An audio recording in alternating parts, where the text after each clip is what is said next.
What's up, guys? Welcome back to Daniel Talks Football right here on YouTube. I am Daniel and we are back with another video. In this video we're going to be ranking our top 5 moments of 2022. We have a very special guest on the line, but we'll get to him in just a second. Before we do get to that special guest to help us rank the top 5 moments of 2022, make sure to like the video, make sure to comment down below, make sure to subscribe to the channel, make sure to go over and follow the Instagram and the TikTok Daniel Talks Football on both. And also, make sure to go and follow the guest we have on today on Instagram, TikTok, and anything else he does. It's Leicesterfanz. How are you doing, mate? Yeah, all good, thank you. You? Yeah, good, mate. It's a shame this isn't the initial video we planned. As promised, we will do a GOAT debate with Leicester fans at some point. It will be coming, won't it, fans? I need a bit of preparation before that video. It needs some preparation. That was what we were going to record tonight, but it will come out soon, so please do not worry about that. However, we're here to rank the top 5 moments of 2022 because it's been an excellent year through football. And we will start it off with 5th place. What is your 5th best moment of 2022? For 5th place, I put in Morocco's World Cup run just recently. They're the first African side to reach the semi-finals of the World Cup. Before the World Cup, they were huge underdogs. Some were calling them dark horses, not many. And they ended up having a very good run, beating some big sides, knocking out Cristiano Ronaldo, which was a big shock. Yeah, I mean, I see your point. However, I have decided to go for, in 5th place, Saudi Arabia beating Argentina. Look, for this game, there were odds of like 500 to 1 at points for Saudi Arabia to win this game. And to me, that's mad. For a single game of football to have it on 500 to 1 is madness to me. Look, you can tell it's a really big achievement when, you know, the president of the country the next day calls a national holiday because of a sporting achievement. It was such a big thing for the people of Saudi Arabia. It was such a big thing for the people of the Middle East. And you know, this is an Argentina side that then went on to go and win the World Cup. Yeah. For me, I've just got to put Saudi Arabia in 5th. I see Morocco, and I know it was a massive achievement. First African side to reach a semi-final, absolutely massive. Yeah. I agree with everything you're saying, but the Morocco run just meant a little bit more in the grand scheme of things. Yeah. Like, I understand the Saudi Arabia game. Like, obviously, it was massive for them. They had the holiday the next day, but to the first African side in the semi-finals, like that was massive for Africa. Like, I just think it had a slightly bigger effect and it's just slightly bigger moment, to be honest. Fair enough. I mean, I look at Saudi Arabia and I go, be honest with me here, you had never heard of any of those players for the tournament. I hadn't. No. Because they all play in Saudi Arabia. For a side of 25 players that all play in Saudi Arabia, to then beat Argentina, that's mad for me. So they were unbelievable as well that game. They were. It wasn't just a lucky win. They were good. They were really good. So for me, I've gone with Saudi Arabia. What do you think was the 5th best moment of the year? Let me know in the comments below, and we'll move into 4th place. What is your 4th place? In 4th place, men's football moment, women's football moment. I've gone for the Lioness Euro win. It was a big win for English football. For sure. English women's football. Obviously, millions of people started watching it. That probably wouldn't usually watch it. Yeah. It inspired many. To think 87,000 fans at Wembley for a women's game, that was great to see. And obviously, when they scored the winner in extra time, it was a great moment. For sure, and this has been an excellent year for women's football all round. You know, Camp Nou in April set a new record attendance of 91,648 for a women's match. I think that was El Clasico. And it's just been an excellent year for women's football all round, which is obviously topped off by this Lionesses moment. For England fans that obviously have been hoping it would come home for so many years. You know, the men's team didn't live up to that in the Qatar World Cup, yet the England women really lived up to that in the summer. And I thought they were really, really good. You know, it was fully deserved for them to win that tournament. They were excellent throughout. And it was a big moment of 2022. So the Lionesses win, for me, you know, fourth best moment of 2022. I move on into your third place. Who do you have in third? My third place is another tournament run. This time it's Champions League. I went for the Real Madrid Champions League run. They obviously topped their group. And then they faced PSG, who, for the majority of the time, PSG were the favourites. Obviously, they were in large control. And, I mean, Benzema just took over, punished them, and sent them to the quarterfinals. That game, everyone was speechless at the end of it. They were. And then they faced Chelsea, obviously. Chelsea were defeated in the first leg, but second leg, Chelsea 3-0 up at one stage. But once again, Real Madrid showed their strength. And, I mean, the City game, this was crazy. City were just so largely in control, but Real Madrid just fought till the end.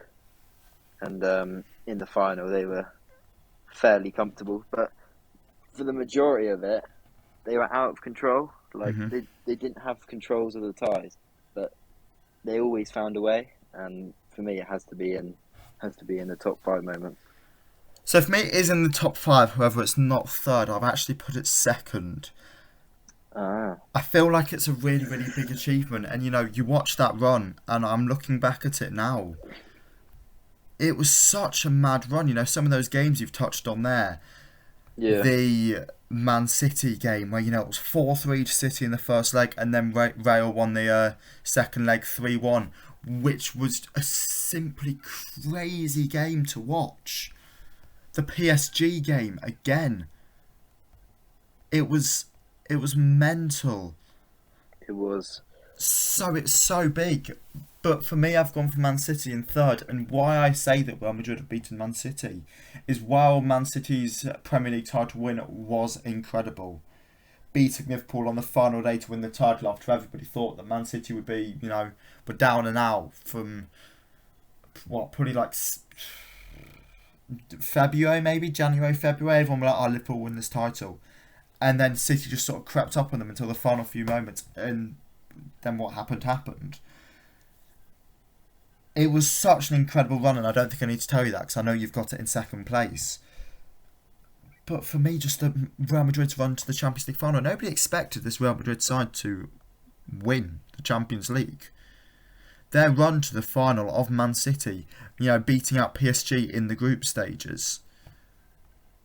It's simply mad. So for me, I've got to go for Real Madrid over City. Why have you gone City over Real Madrid? I just think the full season, I mean, at times it wasn't neck and neck, but for large parts of the season, Man City and Liverpool, it was so close. Neither of them could afford to slip up. The points margin was so slim. And it all came down to the final day, obviously. Liverpool had Wolves, City had Villa. And at one stage, Liverpool were winning the league because obviously Villa were 2-0 up. Coutinho scored. Everyone thought it was over. And, I mean, they got one back and then they got another back. And then from there, they were always going to get the third. They did, yeah. I just think to win the Premier League like that, I mean, it's not like... It's fairly similar to Aguero's goal against QPR. It's different, obviously. Yeah. But it's in a similar fashion, and it's just the whole season batting it out like that, and for it to finish like that. I mean, everyone was watching it. They had both games on, and it was just amazing. I see your point. However, that happened with Real Madrid so many times in this run. I think I said initially that PSG played Real Madrid in the group stages. They obviously didn't. PSG won that first round of 16 game 1-0. Real Madrid then came back in the second leg and beat them 3-1.